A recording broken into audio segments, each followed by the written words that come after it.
Sadly, what I'm recording here is the demise of my EX2 Mini, or Bug3 Mini, after about having had it for 2 weeks and having flown outside on 3 different occasions.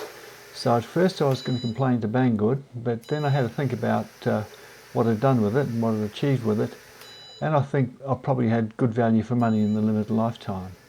I can't see any damage to wires or any internal parts, and there's no damage to the prop, so I think there's probably something gone wrong with the electronics, and I don't know if it's worth replacing boards. Anyway, I bought the thing. It's a lightweight platform to attach a small camera to, at the moment, SQ12, and I made up a foam hutch for it to live inside of.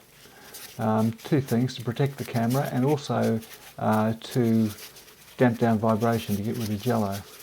And overall I've been pretty pleased with the performance. I've had to fiddle around a bit, figure out how to tilt the camera down a bit, because initially I was getting the body, as you saw from earlier footage, I was getting the body and the legs in. So on this last flight I managed to kit it up the way I wanted it to and attach it. Normally I attach these cameras with rubber bands, but in this case, with all the foam giving a bit of padding and softness to it, I used a Velcro strap, and that seemed to work pretty well. The only problem, as you'll see later in the footage, is without a filter flying into the sun you get banding. So that was the completed kit, and it flew well. I was very happy with it. In fact, for the balance it was good to have it further forward, because these things have a tendency to go nose up when you take the throttle off.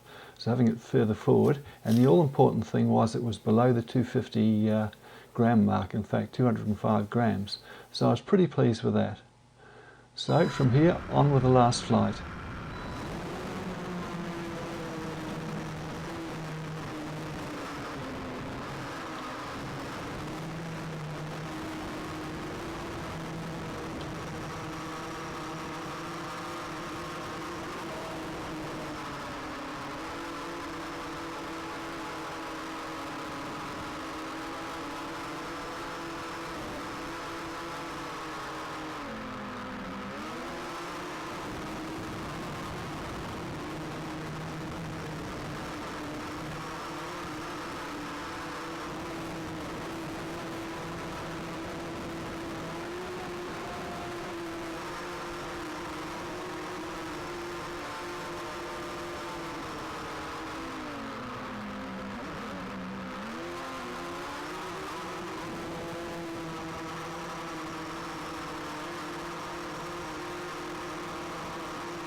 So I took it back after that crash and away we went again.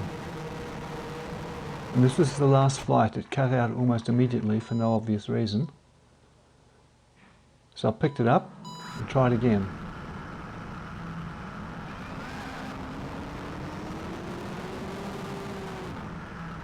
At this point the right rear motor was clearly not keeping up with the rest of it. So that was the end of the EX2 Mini.